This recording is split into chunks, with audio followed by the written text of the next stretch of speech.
Philippe Chabodeau nous emmène à Julouville, dans le Sud-Manche, pour nous parler technique de pêche du surfcasting. Donc on va retrouver deux amis à moi, Antoine et Élie, qui ont décidé ce soir de faire une partie de pêche au surfcasting. Alors au départ, pour prendre des barres, on verra ce qui sera au rendez-vous. Je vous propose de me suivre. Alors Antoine et Élie, bonsoir. Bonjour. Bonsoir Philippe. Je vous avais promis de venir vous retrouver. J'étais un petit peu installé sur la terrasse là-bas, mais bon, j'ai dit il faut quand même que j'y aille. Alors, ça donne quoi? Des petits aujourd'hui. Des petits, mais il est encore un peu tôt pour le passage des gros. Alors on attend.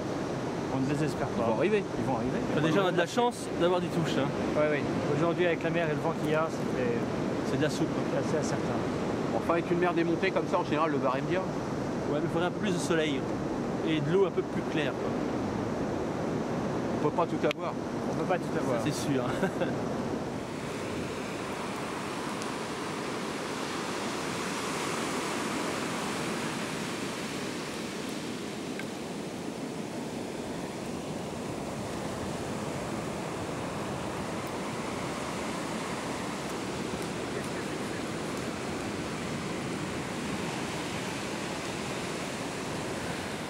Jean-Claude, on a passé une bonne après-midi?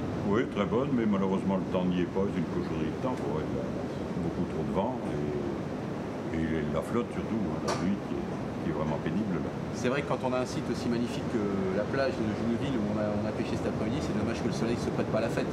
Oui, c'est vrai, c'est plus agréable déjà et puis ça va quand même un peu plus.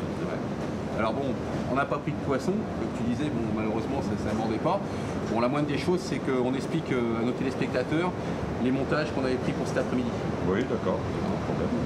Alors on va commencer donc, par le matériel, parce que je t'expliquais un petit peu au bord de plage que le surf se pouvait se pratiquer de nuit aussi, mais je sais pas, je pense que tu as peut-être essayé certaines fois. Oui. Et maintenant, on a des fabricants qui, donc pour éviter de perdre le matériel, on fait des produits phospho. C'est-à-dire que quand on pêche la nuit, tous ces produits-là se voient. Donc ça permet, quand on a un piquet de planter, plutôt que de chercher avec la pile électrique où je trouve le piquet, tout de suite, dans la nuit, on le voit, il n'y a pas de problème. Alors la canne à pêche. Donc moi j'avais une canne à pêche, donc en carbone, 4,20 m.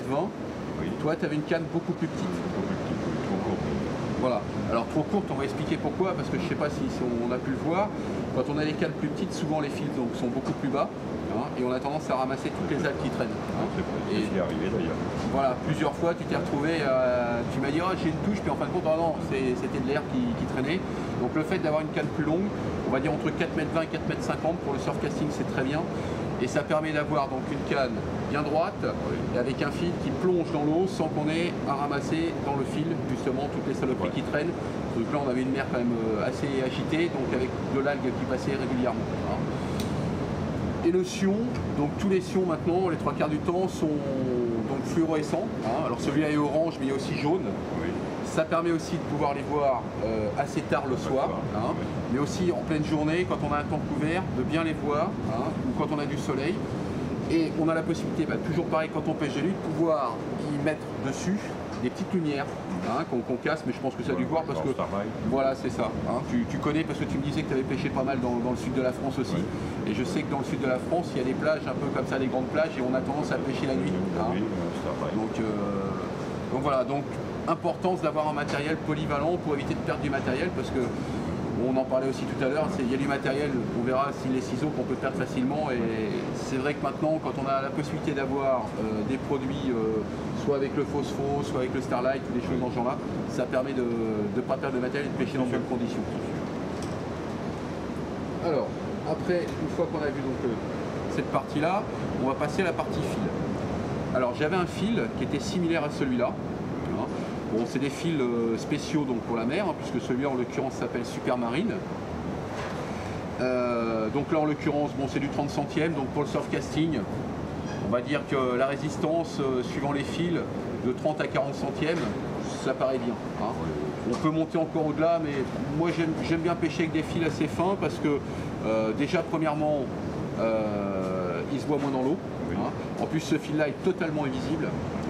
Donc ça veut dire que le poisson, hormis le badding qu'on verra tout à l'heure, quand on pêche en surf casting, moins, mais quand on va pêcher par exemple au lancer, le poisson ne va voir que le leurre. Hein. Et fatalement, il aura plus de facilité à pouvoir prendre par rapport à ça. Alors on aurait la possibilité aussi de prendre du fil fluo, mais pour le surf casting, ça c'était parfait. Alors sur ce fil là, moi ce que je trouve très bien, donc de fait par ce fabricant, on a derrière une petite capsule là, autocollante. Alors je vais essayer de la retirer parce que si je veux la faire voir, la meilleure des choses c'est de la retirer. Voilà. Elle est bien collée, mais on y arrive, voilà. Alors on va bien la montrer parce que quand on met du fil sur une bobine de moulinet, les 3/4 du temps on ne sait jamais quand est-ce qu'il faut changer son fil. Et là c'est la première fois que je vois un fabricant qui a eu l'idée d'avoir une pastille autocollante qu'on colle directement sur la bobine du moulinet. Et cette pastille, comme tu peux le voir, les couleurs là, voilà, la première couleur plus foncée, je pense que nos téléspectateurs doivent bien le voir. La couleur plus foncée, c'est quand le fil est tout neuf, c'est-à-dire quand il est là, sur la bobine, et qu'on le met sur la bobine de moulinet, ce qu'on a fait tout à l'heure. Moi, je l'avais pas collé parce qu'on avait beaucoup de pluie aujourd'hui, j'avais peur qu'elle se décolle, donc je la collerai directement après. Et au fur et à mesure du temps, cette pastille se décolore. Donc, ce rose foncé qui est là va devenir à un moment donné rose clair, donc cette grosse pastille là. Et à partir de là, on saura que le fil est bon à changer. Alors, on peut le changer aussi un petit peu avant si on veut, mais on dit toujours que la longévité d'un fil, c'est 1 an à 2 ans, mais la pastille, c'est encore mieux, c'est beaucoup plus fiable. Voilà, donc je la remets derrière. Donc moi, je te le conseille, ce fil-là, puisque tu vois, il a un avantage en plus, c'est cette pastille. Salut les pêcheurs. On a la visite de l'huile forgée. Bonjour monsieur le maire. Bonsoir. Ça va bien? Moi impeccable, c'est à toi qu'il faut demander. C'est très gentil de nous rendre visite. Alors, depuis ton arrivée à Gilou, l'installation. On a découvert un site magnifique. L'installation ferme de Cheux impeccable. Ah non, c'est vraiment super. Puis alors, c'est la campagne, on dort bien, on est bien accueillis. Mer et bocage. Là, c'est vraiment super. Et puis la restauration. Qu'est-ce qu'on mange bien? Ça se voit. Qu'est-ce qu'on mange bien? Non, on a un chef, Élie, qui est aussi pêcheur, puisque bon, on a eu l'occasion aujourd'hui de pêcher un petit peu ensemble, mais en plus d'être pêcheur, il cuisine fabuleusement bien le poisson. Donc hier, on a mangé un petit rouget. Je te dis que ça. Alors nous, on connaît, donc on n'a pas de mérite, mais effectivement, il mérite d'être découvert. C'est un excellent chef. Voilà. Sinon, c'est quoi tout ton matos là? Parce que alors j'étais en train d'expliquer. J'ai pêché il y a très longtemps, mais voilà, avec Jean-Claude, ce qu'on a fait cet après-midi. Donc là, on en était à la partie du fil, et puis après le fil, il faut mettre ce qu'on appelle les badlings pour prendre des poissons. Donc là, on avait pris un badling de ce style-là, ce qu'on appelle les badlings japonais. Donc bon, c'est fait par la société Flashmer, je pense que tu connais parce que c'est des voisins, ils sont pas loin. Donc on a la possibilité, donc au niveau de ces clipots, d'avoir 2 ou 3 clipots sur le badling. Là, les badlings sont en l'occurrence acier, mais on a la possibilité aussi de les avoir donc en badling nylon. Et puis il y a un certain nombre de variantes. Donc là, celui-là. Alors celui-là il est fait pour les poissons, alors ça on l'a pas essayé cet après-midi, mais on aurait peut-être dû parce que c'est pour les poissons chipoteurs. Ah les chipoteurs, oui. Donc cet après-midi on aurait peut-être dû essayer, mais on verra ça. Ce qu'on appelle les multitouches, c'est-à-dire qu'il y a un gros hameçon et un plus petit derrière, ce qui fait que le poisson quand il chipote un petit peu le verre, qui grignote sans venir se piquer sur le gros, il se pique sur le petit. Donc en fin de compte, on arrive toujours à être... Il faut être de plus en plus malin maintenant. Voilà. Les poissons sont plus malins que les pêcheurs, donc il faut que les pêcheurs arrivent à être plus malins que les poissons. Et puis, la troisième chose qu'on pourrait faire voir aussi, c'est toujours donc, les badling surf, toujours par la société Flashmer. Et là, cette fois-ci, à la place d'être donc en badling acier comme ça, on est en badling nylon, comme on disait tout à l'heure, et plutôt que d'avoir des clipots, on se retrouve simplement avec des émerillons sur le côté. Qui permettent là cette fois-ci d'avoir plus de rigidité dans le fil. Il n'y a pas du tout de rigidité parce que là on met le badling directement. Voilà, donc c'est des solutions différentes. Bon, moi j'avais opté plutôt pour ça parce qu'aujourd'hui on avait une mer très forte et je préférais quand même que le fil se balade pas trop pour qu'on l'emmêle, et malheureusement ça s'est quand même passé parce que bon, on a beaucoup trop de courant aujourd'hui et de bouillon. Voilà. Ça tire dur le courant. Ah là, cet après-midi c'était affolant, mais le poisson souvent est dedans, donc voilà, mais c'est vrai qu'on avait tout. Et malgré ça, les prises ont été bonnes? On en a fait quelques-uns, je dirais qu'avec les 3-4 pêcheurs on a fait 4-5 barres, et puis il y a surtout une belle anguille de sortie. Ah, je l'ai vu. C'est Ah. vous qui l'avez sorti tout à l'heure. C'était Ellie, ouais. Ouais, 70 cm. Eh oui, oui. Belle pièce. Et surtout que les anguilles, pourtant, c'est plus la saison. Hein. Non, ça commence à passer. Ah non, mais ici, il y a un microclimat. Ah, On chope des d'accord. poissons qu'on prend nulle part ailleurs. C'est bien connu. C'est bien, c'est bien. Bon, on a bien fait de venir. Oui, oui. Bon alors, ça, tout ça. Alors, là après, donc, bien évidemment, sur ces clipots, il faut y mettre donc un hameçon et puis du fil. Alors là, j'avais opté toujours pareil sur des hameçons spéciaux pour le bar. Hein. Donc ça veut dire que c'est des hameçons, on va en sortir un pour bien le faire voir, qui ont des espèces de petits pics tout le long de leur hampe. Hein. Alors pourquoi prendre des hameçons aussi à tige longue? Donc pour permettre d'enfiler le verre, de faire remonter. Donc ça veut dire que le verre il se tient, donc on le voit, c'est bien marqué. Donc il y a des petites choses sur la hampe de l'hameçon. Hein, je ne sais pas si on le voit. Voilà, c'est ça. Donc là ici, quand on passe la main là, on les sent, et quand on la passe dans l'autre sens, Ah oui, Ça évite voilà. de- Alors non seulement ça tient le verre, mais quand le poisson en gamme, pareil. ici, il s'accroche là, il ne peut pas redescendre parce que ça bloque. Voilà, ça renforce dedans. Donc c'est un double accès, d'une part le verre, mais surtout pour le poisson. Hein, c'est-à-dire que le poisson, là, sur ces trois petites dents là, il peut pas. Alors malheureusement, ils n'ont pas mordu. Et s'ils avaient mordu, avec ces hameçons là, il n'y C'est a pas de presque problème. barbare en fait. Ah, c'est pas barbare, c'est pour aider un petit peu le pêcheur à sortir le poisson, quoi. Tout à fait. Bon. Hein. Puis en plus, nous on fait souvent du no-kill, donc on la remet à l'eau. Donc, hein. Donc moi j'avais opté donc pour des hameçons de taille numéro 2, hein, parce que on m'avait dit qu'on pouvait prendre des beaux bars. Donc bon, un bar on sait que ça a une bouche assez grosse, hein, donc un hameçon de cette taille là ça fait pas peur. Hein. Oh non, on en garde facilement. Voilà, hein, ça gêne pas du tout. Alors je vais montrer après comment j'avais monté l'hameçon, hein, avec quel genre de nœud j'avais fait. Donc j'avais fait un nœud classique. Hein. Et puis le field, donc là j'avais pris donc du fluocarbone. Aujourd'hui pratiquement tout le monde maintenant pêche avec du fluocarbone en bas de ligne, parce que c'est du bas de ligne, donc c'est du fil qui est transparent aussi, qu'on ne voit pas dans l'eau. Donc important, ça pour pas que le poisson le voie. On a maintenant beaucoup de poissons méfiants. Oui. Bon, bien qu'aujourd'hui on avait une mer, comme elle était agitée, assez foncée, assez teintée. Donc je pense que ça, Fil, on voyait pas. voilà, je pense que ça n'a pas dérangé. Pas évident. Mais l'avantage aussi, c'est que c'est un fil qui est souvent assez solide. Hein, et ces fils-là, aujourd'hui, servent vraiment pour tous les badings. C'est-à-dire que ça soit pour les gens qui pêchent au cou, hein, donc carrément la friture, jusqu'aux gens qui pêchent le carnassier en rivière ou le surf casting en mer, le bar aussi quand on le pêche au lancer éventuellement. Enfin bon, donc c'est un fil très polyvalent. Hein. Et bon, c'est vrai qu'il a en général une résistance assez forte par rapport à son diamètre. Donc, alors ce qu'on va proposer aux téléspectateurs, c'est de monter un hameçon. Hein. Oui. Alors bon, je vais faire simplement, comme je disais tout à l'heure, un nœud comme beaucoup le font. Hein. J'ai plus le nom, je ne me rappelle plus du nom, mais enfin bon, les gens reconnaîtront. Donc c'est très simple, donc c'est des hameçons donc, qui sont à anneaux. Oui. Hein, on a l'anneau. D'accord. Donc on passe le fil. Alors il faut avoir des bons yeux, parce que tu Oui. le disais tout à l'heure, hein, Oui, c'est vrai. des fois il fallait que tu mettes tes lunettes. Ouais, Donc oui, là, souvent. on remonte, on va dire, d'une dizaine de centimètres, hein, et on fait donc 5 tours autour de cet anneau, là, comme ça. Hein. Donc, alors moi j'en fais 5, on peut en faire 6, on peut en faire 7. Hein. Donc ça fait 4. Voilà, 5. Donc après, on reprend donc le bout du fil, Oui. qu'on va passer non pas dans l'anneau, mais dans la boucle. Donc, D'accord. Voilà. On attrape le fil là. Alors, chose très importante, avec le nylon, comme avec la tresse, parce que ça on pourrait le faire aussi avec de la tresse, on va en parler tout à l'heure de la tresse, hein. Bien mouiller le fil avant de serrer le nœud. D'accord. Parce que le fait de mouiller le fil va faire glisser le fil quand on va le serrer. Alors, voilà, éviter qu'il se vrille. Alors que si on ne le mouille pas, il va avoir tendance à chauffer, donc soit à se vriller, voire, on va pas dire à se casser tout de suite, mais il va devenir beaucoup plus fragile, et en partie de pêche, on risque de rater les poissons tropicaux qui passent justement sur la plage de Jules-Louis. Voilà, Ça serait dommage, ça serait dommage. totalement. Hein. J'ai vu des dorades coryphènes en photo, donc je suppose qu'elles doivent passer Ouais, là, bien sûr. hein, sur le microclimat.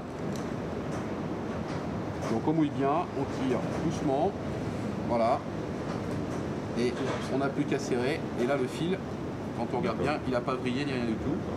Et puis après la petite touche finale, hein, c'est la petite touche, ce que j'appelle la touche de la couturière. Hein. Oui. C'est tout simplement, Oh, c'est le même montage que sur la Ah, tout à fait. normale. tout à fait. Alors on a la possibilité soit de le monter comme ça, soit de le monter en double, par exemple quand on est sur des gros poissons, c'est-à-dire de mettre le fil en double et de faire la même chose avec le fil en double. Hein. Bon, moi, ce nœud-là, je m'en sers à la fois sur les têtes plombées quand je pêche au leurre, par exemple, en direct, sur les hameçons, Par contre, c'est pas du tout le même nœud quand on va monter sur des hameçons à palette. Parce que sur l'hameçon à palette, on ne pourra pas passer. Sur la palette, on ne peut pas passer le fil dedans. Voilà. Tu faisais technique. Ah mais il faut. Là, on peut y aller, hein. Ça bouge pas. Bon, des fois, je fais que petit moto. On peut le faire, c'est vrai qu'on peut faire une boucle ou un nœud normal. Bon, l'avantage de ce nœud là quand même, c'est qu'en général il lâche pas tout de suite. Hein. Alors que bon, des nœuds normaux, le fil a tendance à glisser un petit peu, ou là, bon, là tout est bien bloqué. Hein. Alors pour finir, au bout du bas de ligne, on va y mettre un plomb. Hein. Donc là j'avais opté pour un plomb de 100 grammes. Je pense qu'on peut monter jusqu'à 125 ou 150. Mais là j'ai mis un plomb débrayable. Donc l'avantage du plomb débrayable par rapport au plomb habituel, hein, ceux-là donc restent plus longtemps dans le sable. C'est-à-dire quand ils sont dans le sable, alors j'ai montré comment quand ils vont dans le sable, là, ça s'enfonce et ça ne se pique pas. Et quand on tire sur la ligne, on va à ce qu'on appelle débrayer le plomb, hein, c'est-à-dire qu'automatiquement ils vont faire ça, et là quand on ramène, ça va tout de suite derrière. Donc c'est vrai que ces plombs-là en général tiennent beaucoup mieux hein, dans le sable qu'un autre plomb, et puis ça permet, je dirais que le fait d'être débrayable, il n'y a plus rien après qui traîne et qui gêne. Donc quand on a un bon poisson à ramener, bah, c'est quand même plus facile de le ramener. Bon d'ailleurs cet après-midi j'ai même cassé une petite bille là, en pêchant. C'est plus facile de ramener quand on a un plomb comme ça où il n'y a rien qui gêne que quand on a à nouveau les autres plombs qui traînent dans le sable hein, ou même dans l'algue. Hein, puisque tu me disais que récemment tu avais été à la dorade et que malheureusement tu avais été obligé de casser ton bading. Donc ça c'est pareil, donc ça c'est fait par la société Le Maire. La société Le Maire, j'aime bien cette société puisque c'est une société qui protège la nature. C'est-à-dire que sur tous les emballages, sur tous les plombs, c'est marqué protéger la nature, tout est biodégradable. Donc je pense que c'est important parce qu'aujourd'hui la pêche elle doit être mariée aussi avec la protection de la nature. Alors on voit trop souvent des rives en rivière ou même en bord de mer où on trouve des sacs plastiques. Bon, on est d'accord, je crois que voilà, c'est pas toi qui vas me dire l'inverse, hein, parce que quand on a des sites comme ça et que bon malheureusement on a des choses qui traînent. Et je crois que bah, aujourd'hui si les fabricants s'y mettent aussi à aider tout ça, je crois qu'à force on va finir par avoir des plages propres. On va te rajouter un truc là-dessus parce que c'est important ce que tu viens de dire. Protéger la nature, oui, mais on ne peut pas compter que sur les fabricants. Il faut qu'individuellement, chacun ramasse son petit sac plastique, ne laisse pas traîner ses hameçons partout et c'est ça le b à bas de la véritable écologie. J'espère que le message est bien enregistré pour tout le monde parce que la nature, bah, si aujourd'hui vous ne la protégez pas, ça passe par le no-kill au niveau des poissons, mais ça passe aussi par les rives des rivières et autres. Et un jour, bah, malheureusement, vous n'aurez plus de poissons dans les rivières à cause de la pollution. Voilà, alors on va revenir à la tresse parce que Jean-Claude me disait tout à l'heure en début de partie de pêche, et j'ai voulu lui faire ce petit plaisir-là, mais je pense que les téléspectateurs en profiteront, ils ne connaissaient pas du tout la tresse. Alors la tresse c'est un produit qui est sorti maintenant depuis quelques années. Hein. Je ne veux pas dire qu'il va remplacer le nylon puisque le nylon aura toujours ses adeptes. Hein. Bon c'était le cas tout à l'heure de celui-là parce qu'on a des nylons de plus en plus perfectionnés. Mais elle a fait ses adeptes au niveau de la tresse. Bon moi je sais que la tresse je m'en sers beaucoup en rivière, hein. Un petit peu moins en mer mais beaucoup en rivière.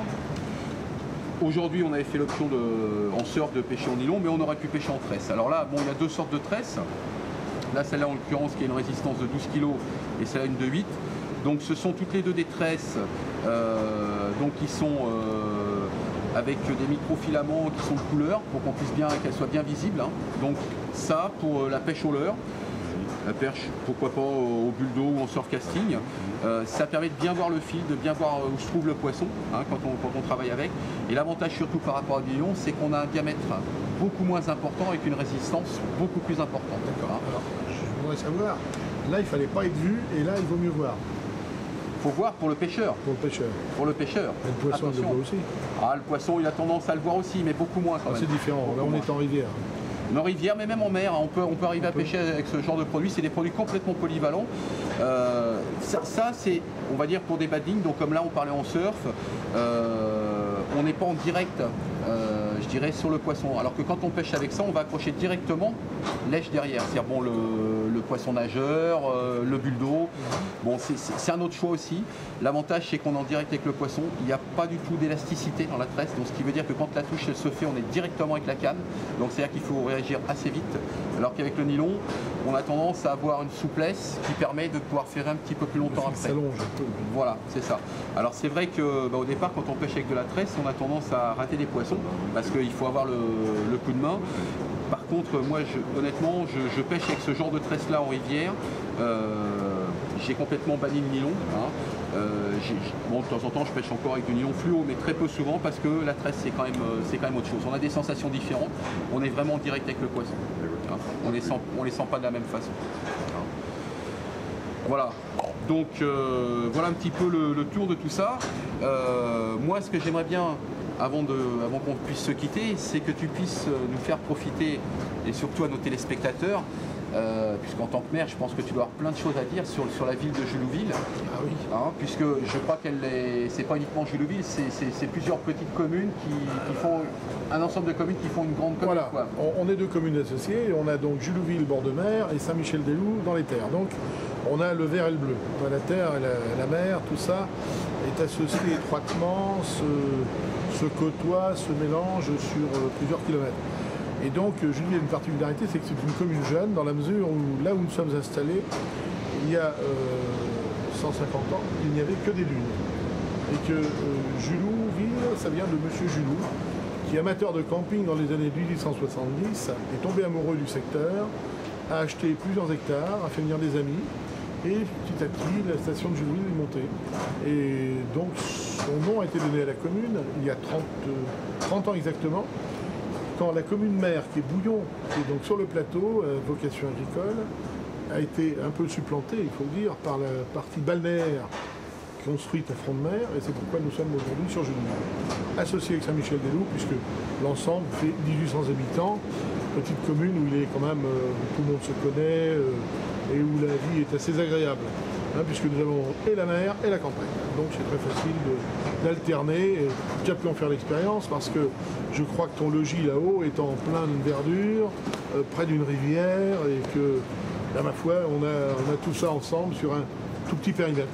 Qu'est-ce que tu pourrais nous dire sur la pêche, là, justement, sur ces communes de Julouville? Alors, la pêche de Julouville, vous avez fait le surfcasting aujourd'hui, mais vous seriez venu à marée basse il y a 6-7 heures, vous auriez vu découvrir les pêcheries.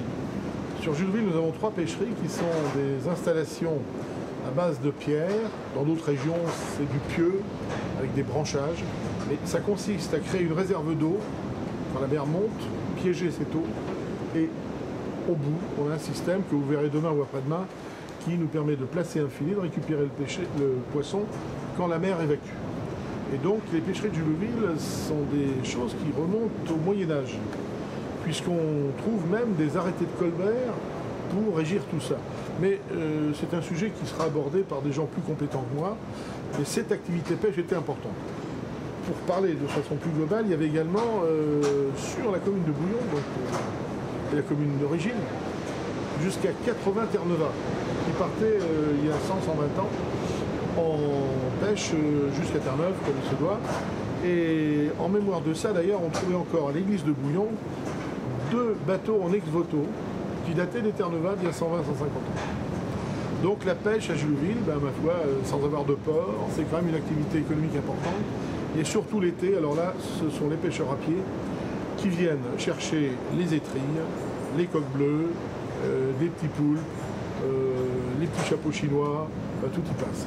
Et nous trouvons même sur les grands coefficients de l'ordre de 110, 115, nous arrivons à trouver de l'huître sauvage, puisque devant Julouville même, on récupère aussi du pied de cheval, qui est une huître qui fait 10 à 15 cm de diamètre, qui est une huître qui a probablement entre 20 et 35 ans, qui est énorme. Mais ça, on en trouve de temps en temps, et ce sont les habitués qui savent les trouver.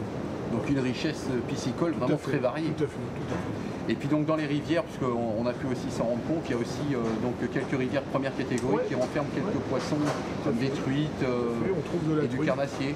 On trouve tout ce qui est un peu le poisson de douce.